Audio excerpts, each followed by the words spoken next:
We're often told that sickness is for the weak. I come across many boasters, say, me? No, I never get sick. I pop a vitamin D, I take zinc, or I'm on that diet, never get sick. Haven't been sick for years, I'm just so healthy. And there's a part of me that questions, why aren't those people getting sick? I'm going to give a new positive spin on what sickness is all about, particularly acute sicknesses, things that we call flu, viruses, bacterial infections, all of that stuff. Having just experienced coming off the back of a 2-month illness from Christmas Day up until the end of February. So, which is the longest sickness I've ever had, but it was nothing short of a metamorphosis. And there is always a way to see the light, the silver lining in sort of like all of these so-called ailments or bad things that supposedly happen to us. Now, so when I was going through this weird sickness which went on and on and on and on, I couldn't believe how long it was taking to heal. And I guess you sort of go into those moments of doubt, like, what's wrong with me? Why am I so weak? Why is my immune system so weak?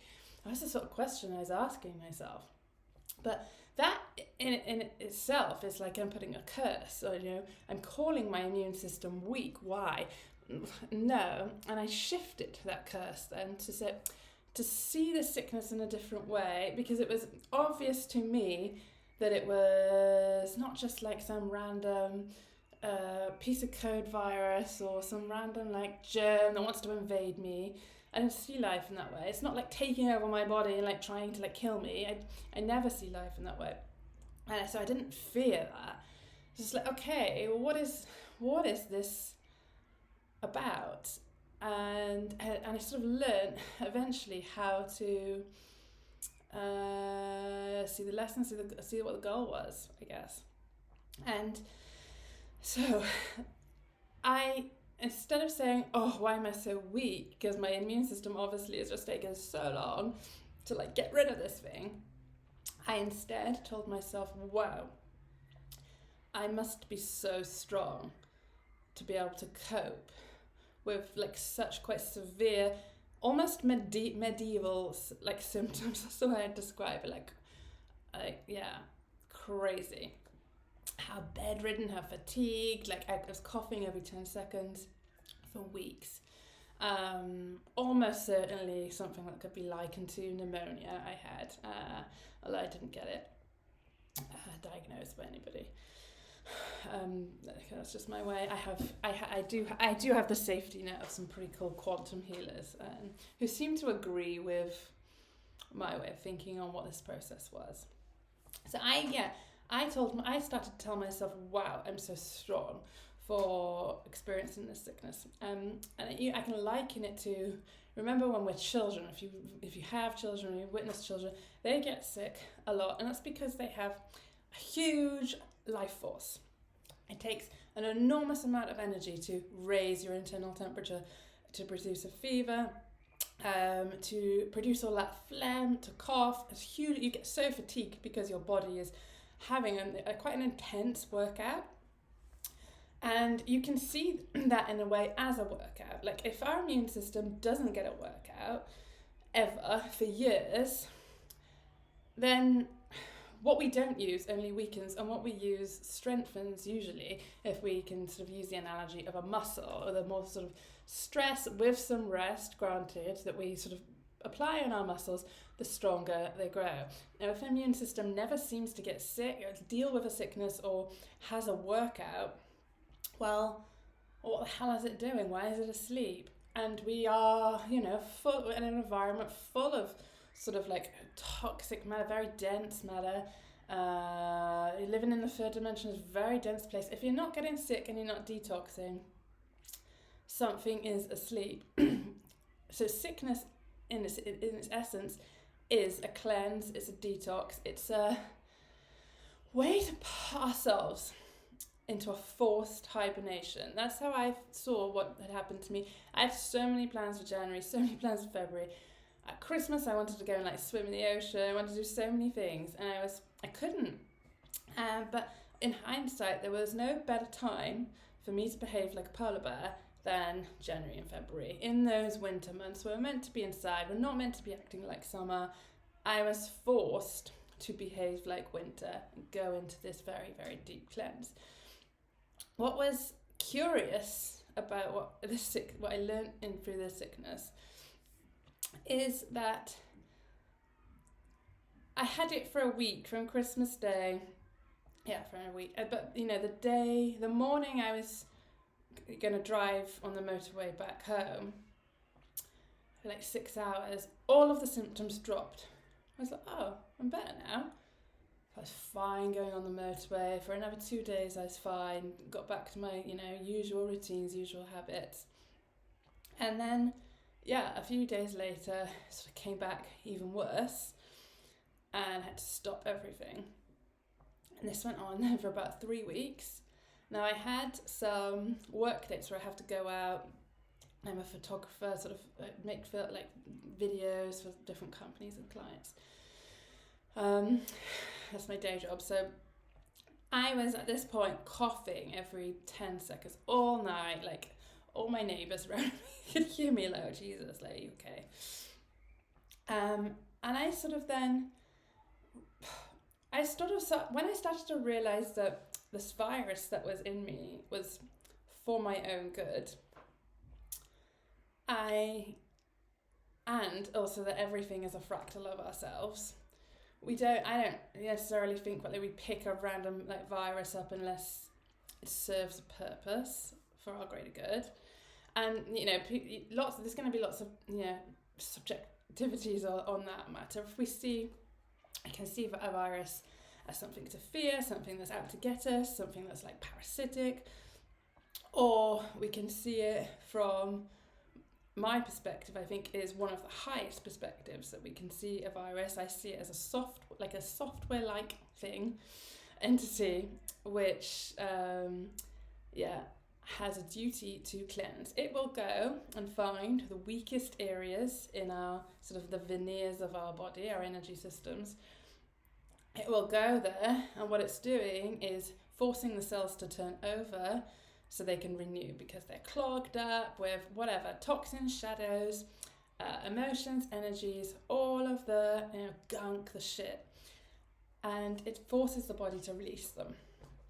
And then we release them through coughing up huge amounts of phlegm, or sneezing, sweating with a fever, liquid coming out of the ear. There's all these different ways, because it needs to get, this is such an enormous amount of stuff, it needs to get out all at once, that it needs to have all of these holes, crevices to like release. I guess like your digestive system isn't quite enough for such an intense cleanse. So I see a virus like this, and when I saw it more and more like this and sort of analysed what it was doing, its behaviour, I realised it's my own body who wants this in me, this virus, what we call a virus. You could even say it's just my body having a cleanse. We don't even have to attribute it to something outside of ourselves. But when I saw it in this way, I was like speaking to whatever, my body, the energy, everything, saying like, I got to do this work thing tomorrow. This has been in the calendar for like 2 months. I can't go like coughing every 10 seconds. I'm filming, like you can hear. You can't have coughing every 10 seconds on this video. So I just went, okay, well, can I just drop the I want to drop the symptoms tomorrow. Do I need to go out and earn money? And it was an event like thing that you can't postpone. So I commanded that, but with the intention that I don't want the symptoms to drop altogether and like for the sickness to end. I realise this is quite an intense cleanse, and for the symptoms to just be picked up the day after, and then miraculously I wake up in the morning, I'm alright. No, coughing seems to have gone. Cycle into the city, coughing's fine, and do the thing, come back completely exhausted all of a sudden, and then the next day it's like I'm paying double time for it, like even more coughing, crazy symptoms. But like how amazing that is that we do ultimately have absolute control and all the power in the universe to decide whether we feel sick or not. But realizing that the sickness was here because it was healing is a game changer. Now, if we look at what most people do during a sickness, it'll be, how do I get rid of it straight away? And I don't know, they might go get cough medicine from the store, or they might even come up with some potion. There's all these potions out there, isn't there? Oregano, I was told to have an oregano tea.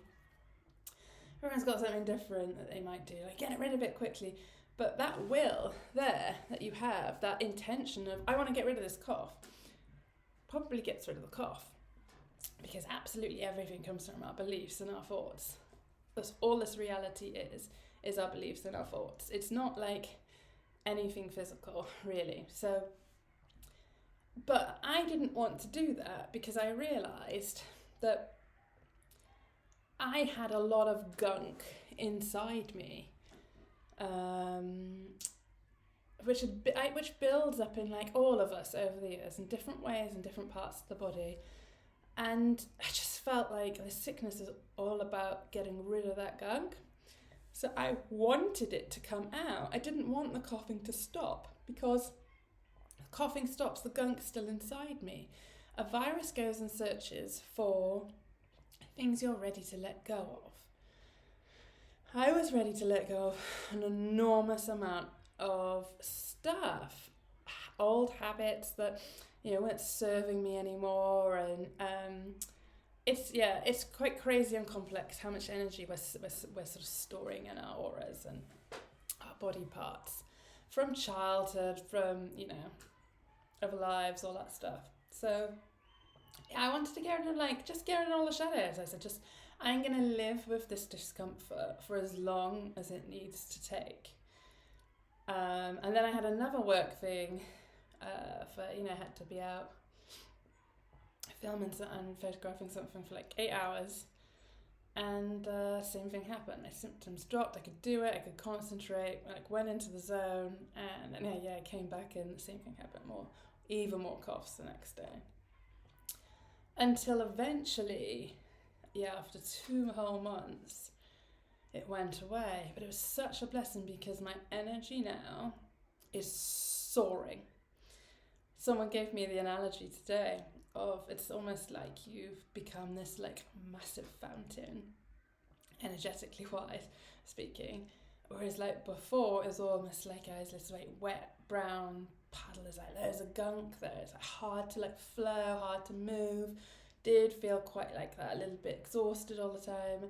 And what the sickness did was it de-anchored me away from my reality. When we sort of brought out of our usual habits of things that make us feel good, things that give us our identity, that could just be simple things like going to your coffee shop and getting a coffee. That's who you are. That's how you're manifesting your reality. What a sickness does is it's very forces us inward. We can't do much anymore. And I just thought there was such power in it when I surrendered to it, when I behaved like winter and just I lay down and did barely anything at all. It's just so unusual for me. I feel like life's so much better when you get outside straight away, go for a run, move. And for me to do pretty much nothing for 2 months was life-changing. Because you can reflect. And I think when you're sort of running all the time, trying to be busy, trying to do stuff, trying to make yourself feel good in all these different ways, you're not really reflecting as much. And I didn't even intentionally reflect. It was just about doing nothing. Because when you sort of lie and do nothing, you put your body in a place of healing. I think many of us don't allow ourselves that space and time to heal, because we want to get rid of the sickness straight away, or we want to make sure we look and be healthy all the time. And I think it's healthy to be sick. I do. I think a virus can be seen as a blessing, and that's a right way of looking at it. Equally, everything is true, everything is right, because everything is subjective. Equally, someone who is unwilling to see a virus in that way, someone who fears it, someone who is scared that it's gonna take over this body, well, that fear will become that person's reality, because what we believe is just confirmed as a reflection of what we see. So they're also right about their view on a virus as much as I am right about my view as a virus. And we can learn tolerance, I think, when people have different opinions, when we see in life in that way. So many people, are so quick or eager to prove their point is right, that either they never change their minds and defend it to the grave, or maybe they change their minds but then religiously defend this new belief system. But it's not about that. We can all see life and all the way reality is shaped around us in our own way. We're all right, it's all true, it's all it's all wrong, and it's all false as well. It's because everything is about perception and your own subjectivity. Equally, that person who believes this virus is a fearful thing could never see it like I do, and then therefore I guess doesn't get the benefit from it. They want to hurry quickly back to the way their life was before, and they do that. But this has shifted me. Just going through that discomfort. If you think of a caterpillar in its cocoon before it becomes a butterfly, it's it literally has to do nothing in that cocoon. It's not flapping about, in preparation to be this butterfly. It has to be still. It has to be going through its winter. It has to rest. I have no idea why fireworks are coming up. Yeah, okay, so if we look at a bacteria, what do they do in a forest, in a garden? They are cleaning agents. They basically decay, which is, you can look at decay as gross, but also the dead things need to be broken down, otherwise there's just going to be a lot of dead things everywhere. So they'll break down, say, a fallen tree, so that there is then space and nutrients in that fertile ground for a new shoot to grow.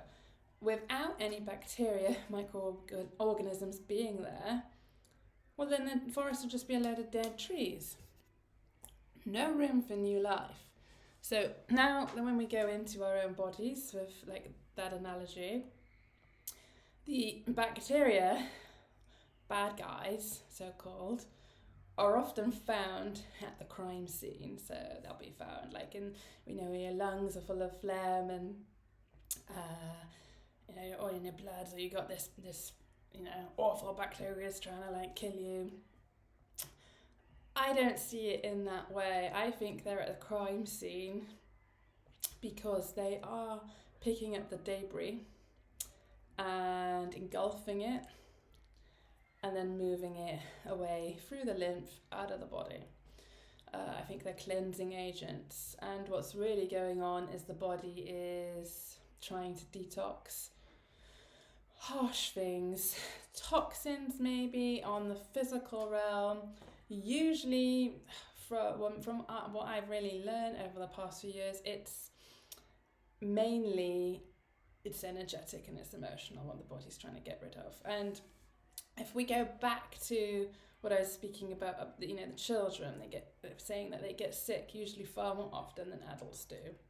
They've got huge amounts of energy, life force, their cup is full, essentially, to, lots of potential energy there. So if we go back to the children and the body and our energy systems want to get rid of shit so that it doesn't remain in us until we're 35. That's why it gets sick so often. So if it's picking up, I don't know, mold in a classroom, particularly in winter time, then it's going to want to get rid of that mold, and it will mold. Maybe mold is gold, and we got to see mold in the light as well. And yeah, that body's going to want to like cough that stuff up so it's not stuck in these, various organs or cells or, our energy systems. But we sort of condition ourselves to say being sick is bad, or being sick multiple times makes you weak. And when we're sort of in that belief system that, I don't want to be sick, or, when you're adult, you've got more responsibilities, so you can't be sick that often because you've got to go to work or you've got your kids. We stop ourselves from detoxing, we stop ourselves from being sick, and stop ourselves from surrendering to the process and even enjoying being sick, because it's such a good excuse to not do anything. Stop being so busy all the time. Go into that mode of winter, go into that mode of rest. And so if we look at the children, I can't remember what I was going to say. Children, bacteria. You want to get rid of stuff. Yeah, okay. They want to get rid of stuff. So trauma, for instance. Children often go through, even if they're in the happiest of families, they'll often go through minor traumas. And many times the body will want to get rid of those minor traumas, because if we don't get rid of those traumas, then they're stuck inside us. And even though it might be something tiny, what happened in a day, that trauma can get sort of stuck in our subconscious, and our subconscious is almost running the program of our life. It runs the show without our conscious acknowledgement. And so if it gets stuck in our subconscious, our whole lives can be affected by some 10-minute incident when we were 5. And it's only, most people then never let that go.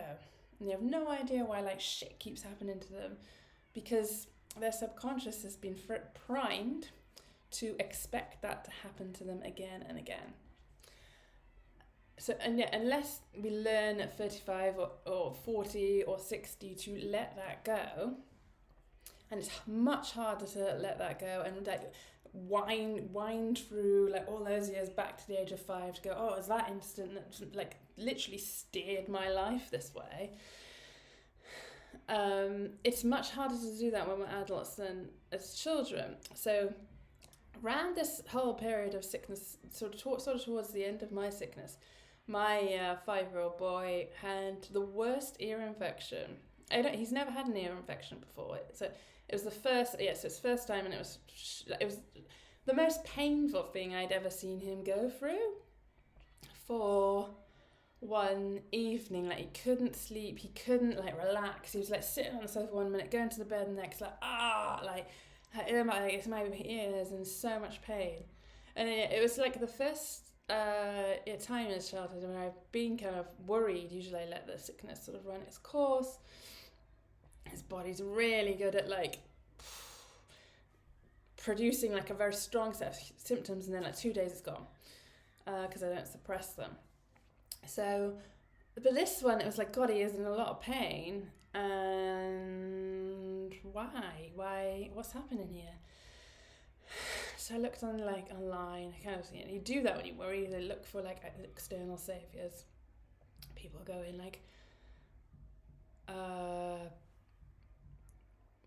different sort of potions and stews and all of that. The one that resonated with me, and I think that everyone should be like this. It's almost like when you feel a little excitement in you when you see a word or a piece of advice. It's usually the right advice. If there's a little bit of doubt, I'm not so sure, then you never usually go for it. What can work for one person's earache can be completely different to another. So it's so complex. There's never a broad spectrum medicine usually. And even if you go on the NHS website, I typed in what they do with ear infections now, and it's basically they don't really want to give antibiotics, which is a good thing, because I think antibiotics should only be given in very serious cases, I think they're beneficial when you're in an emergency situation. But usually earaches in children aren't, unless it's going down that sepsis route. Still, you worry. It's less worried. I was like, surely it won't. But he was in so much pain, and he's saying his head hurt.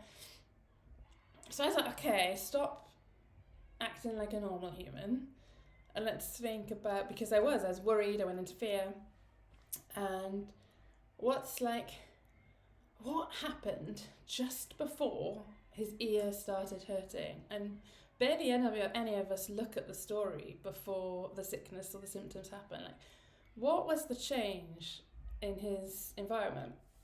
What triggered it? And then it was so obvious. I was like, oh God. Someone who he was meant to meet let him down, and he was waiting, and they didn't turn up. So he's disappointed, but I was like, how is this related to the ear ache, the ear infection? And this is how very literal the body can be. It is like when we have an earache, it is literally that sort of child or the adult's body saying, I don't want to hear it. And that's what he was saying. I don't want to hear that this person's not turning up for me anymore. I don't want to hear it. And that's why his ear was aching, because of that trigger. So when I realised that energetically it was his body wanting to let go of that minor trauma and then get rid of it with pain, and then pus comes out of the ear a bit, doesn't it? It didn't really with him. Soon as I realised it was, am I right? Is that way of saying that? And as soon as I realised that was what was causing his earache, he stopped screaming and he went to sleep. He couldn't sleep before because he was in so much pain. And he woke up and it was completely gone. I was like, wow, okay, that's how we can all learn how to heal. It's trying to be aware of the root cause and what the body is trying to let go of. Soon as you bring awareness to that precise thing, what precisely it is, dissipates, goes. And children, I think, they get sick often because they're receiving these minor little traumas. I don't know, something happens in the playground and they get hurt, and their emotions come out. And as adults, we kind of get conditioned to sort of be stoic about those kind of things and be strong. We don't let them go. We just put a shield up. But children want to let that stuff go. That's why they get sick. And obviously, the last 2 months, I wanted to let go of a whole lifetime's worth of gunk. And that's why I think it's good to let ourselves be sick and not feel like we're weak for doing it. But during those very uncomfortable processes, much like sort of spiritual transformations can be quite uncomfortable processes, sickness is just the physical manifestation of spiritual transformations, is to say to ourselves when we're sick, wow, I'm so strong because I'm ready to let go of so much stuff that just no longer serves me. And I kind of think that maybe, I don't want to pass judgment to a whole blanket of the collective, but maybe those who don't get sick as much, what are they not letting go of? They're probably quite content in the way their lives are as it stands. But what is it about you that doesn't want to be sick? What is it about you that doesn't want to let go of all these habits that might not be, serving us? So yeah, it's my take anyway.